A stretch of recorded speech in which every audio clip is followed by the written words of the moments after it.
My name is Scott Tibbs, and I am a write-in candidate for an at-large seat on the Bloomington City Council.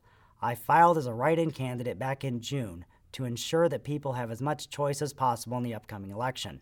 It is important that the voters have a choice because far too many city races have been uncontested over the last decade. I moved to Bloomington 22 years ago to start my undergraduate career at Indiana University, and I quickly fell in love with this city and all it has to offer. After graduation, I spent a year in my hometown and jumped at the chance to move back.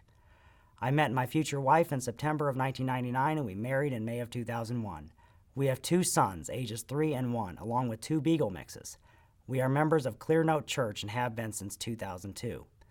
In this race, there are many issues to discuss, including some that have not been properly addressed in front of the public, especially during elections. For example, why does the Bloomington Police Department feel it needs a mine-resistant, ambush-protected military vehicle commonly used in war zones such as Iraq and Afghanistan? At a time when civil asset forfeiture is drawing harsh bipartisan criticism, why does the BPD refuse to disclose how much total money and property has been confiscated via civil asset forfeiture? One can give annual totals without compromising active investigations, so this secrecy is not appropriate. I am a strong believer in private property rights. As long as you are not harming anyone else, you should be able to do with your property as you wish. The problem with city government for decades now is the embrace of central planning over respect for private property rights. We have a situation where 9 city councilors believe they know better than the citizens they serve how property should be used. This is both arrogant and insulting, and the entire focus of city planning needs to change from a top-down approach to a bottom-up approach.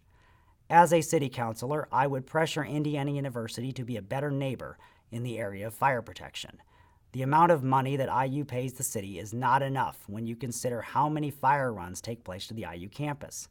Indiana University needs to pay more, and IU also needs to do more to reduce the number of false fire alarms on campus that require a response from the fire department. Several hundred false alarms each year take away resources that could be needed in the event of an actual emergency. Our city's approach to traffic issues is too often meant to restrict movement instead of making traffic more efficient. 2 of the most egregious examples are the traffic impediments on West 3rd Street installed to benefit a politically favored neighborhood. But the streets belong to everyone who lives here and pays taxes, not only to the people who live near them. The traffic impediment on 10th Street serves only to block traffic and discourage people from driving. This was not about safety. It was about rerouting traffic. This was a poor decision. Worse yet, these decisions make it more difficult for the police and especially the fire department to respond to emergencies. Finally, the City Council needs to end the annual farce of funding Planned Parenthood over the sincere objections of taxpayers who do not wish to be forced to fund Bloomington's abortion mill. If we are going to have a Johns Hopkins fund, then let's give the money to an organization that actually needs it and does not have the backing of a national organization with over $1 billion in annual revenue. The supposed good Planned Parenthood does can be accomplished by other means, such as the County Health Department's Futures Family Planning Clinic. Thank you for taking the time to watch my video.